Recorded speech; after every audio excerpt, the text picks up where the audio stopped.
കഴിഞ്ഞ കാലത്ത് ജീവിച്ച മഹദിമാരൊക്കെ ദിക്റ് ചൊല്ലാൻ ഇരുന്നത് എത്ര നേരാന്നറിയോ നിങ്ങൾക്ക്?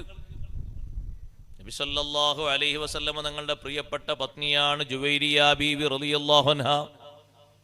ഇമാം മുസ്ലിം റഹ്മത്തുള്ളാഹി റിപ്പോർട്ട് ചെയ്ത ഹദീസിൽ കാണാം, ജുവൈരിയ ബീവിയുടെ പക്കൽ നിന്ന് സുബ്ഹി നിസ്കാരത്തിന് മദീന പള്ളിയിലേക്ക് അള്ളാഹുവിന്റെ റസൂൽ സല്ലല്ലാഹു അലൈഹി വസല്ലം നീങ്ങിയ ശേഷം 1.5 മണിക്കൂർ അവിടെ ഇൽമിന്റെ മജ്ലിസ് നടക്കുന്ന പതിവുണ്ട്. സുബഹിക്ക് ശേഷം, സുബഹിന്റെ ശേഷമാണ് ഏറ്റവും അധികം ആളുകൾ മദീന പള്ളിയിൽ ഒരുമിച്ച് കൂടുന്ന മജ്ലിസ്.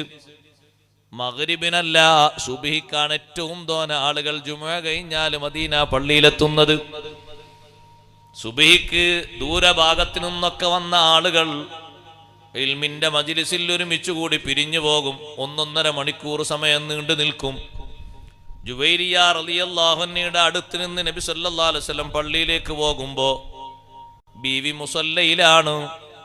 നിസ്കാരം കഴിഞ്ഞിരിക്കുകയാണ്. സുന്നത്ത് നിസ്കാരം കഴിഞ്ഞ് ഫർള് നിസ്കാരത്തിന് വേണ്ടി മുസല്ലയിൽ ഇരിക്കുന്നു. നിസ്കാരം കഴിഞ്ഞ് ദിക്റൊക്കെ കഴിഞ്ഞ് ഇൽമിന്റെ മജ്ലിസ് കഴിഞ്ഞ് തിരിച്ചു വരുമ്പോഴും അതേ ഇരുത്തമാണ്, മുസല്ലയിൽ തന്നെ ഇരിക്കുന്നു. ചോദിച്ചു, അല്ല ജുവൈരിയ, ഞാൻ പോകുമ്പോൾ നിങ്ങൾ ഇതുപോലെ തന്നെയല്ലേ ഇരുന്നിരുന്നത്? ഇപ്പോഴും അതേ രൂപത്തിലാണല്ലോ ഉള്ളത്, എന്താ നിങ്ങൾക്കിവിടെ പണി? ജുവൈരിയ ബീവി റളിയല്ലാഹു അൻഹ പറയുന്നു, അല്ലാഹുവിന്റെ റസൂലേ, ഞാൻ ദിക്ർ ചൊല്ലുകയായിരുന്നു, തസ്ബീഹ് ചൊല്ലുകയായിരുന്നു.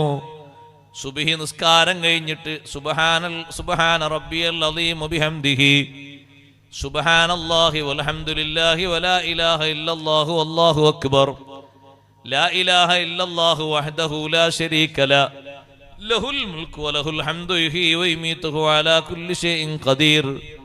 ഇങ്ങനെ തുടങ്ങിയുള്ള ദിക്റുകളൊക്കെ 100 തവണ ചൊല്ലൽ സുന്നത്തായി വന്നിട്ടുണ്ട്. ആ ദിക്റുകളാണ് ജുവൈരിയ ബീവി റളിയല്ലാഹു അൻഹ ഇത്രയും നേരം മുസല്ലയിൽ ഇരുന്ന് ചൊല്ലുന്നത്. നബി സല്ലല്ലാഹു അലൈഹി വസല്ലം തങ്ങൾ പറഞ്ഞു, ജുവൈരിയ, നിങ്ങൾ ചൊല്ലാത്ത ഒരു ദിക്ർ ഇന്ന് ഞാൻ ചൊല്ലിയിട്ടുണ്ട്. ലഖദ് ഖുൽതു ബഅദകി 4 കലിമാത്തിൻ.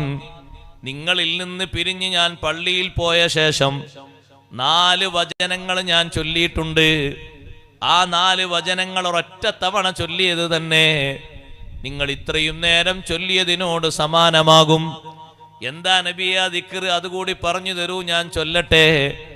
നബി സല്ലല്ലാഹു അലൈഹി വസല്ലം പറഞ്ഞു കൊടുക്കുന്നു, സുബ്ഹാനല്ലാഹി വബിഹംദിഹി അദദ ഖൽഖിഹി വറിളാ നഫ്സിഹി വസിനത അർശിഹി വമിദാദ കലിമാതിഹി.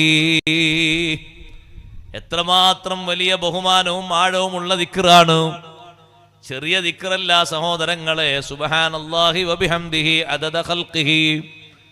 മനുഷ്യർക്ക് എണ്ണം പിടിക്കാൻ കഴിയോ? അല്ലാഹുവിന്റെ മഖ്ലൂഖാത്തിന്റെ എണ്ണം, അല്ലാഹുവിന്റെ സൃഷ്ടിജാലങ്ങളുടെ എണ്ണം പിടിക്കാൻ ആർക്കാണ് ഇവിടെ കഴിവുള്ളത്? അല്ലാഹുവിനല്ലാതെ.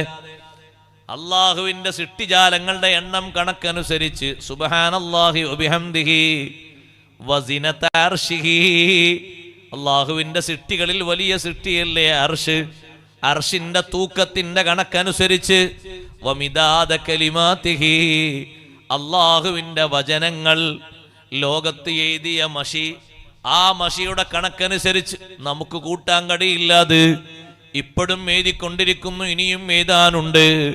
വമിദാദ കലിമാതിഹി, അല്ലാഹുവിന്റെ കലിമത്തുകളുടെ മഷിയുടെ എണ്ണത്തിന്റെ കണക്കനുസരിച്ച് വറിളാ നഫ്സിഹി, അല്ലാഹുവിന്റെ ദാത്തിന്റെ റിളയുടെ കണക്കനുസരിച്ച്. അല്ലാഹുവിന്റെ തൃപ്തിയുടെ കണക്ക് ആർക്കാണ് കൂട്ടാൻ കഴിയുന്നത്? ഇത്രയും വലിയ അർത്ഥം വരുന്ന ദിക്ർ ഞാൻ ചൊല്ലി എന്ന് പറഞ്ഞപ്പോ ബീവി ജുവൈരിയ റളിയല്ലാഹു അൻഹ അതും ഏറ്റു ചൊല്ലി തുടങ്ങുന്നു. ദിക്റുകൾ നമ്മുടെ ജീവിതത്തിൽ മുഖ്യമായ ഒരു കാര്യമായി മാറണം.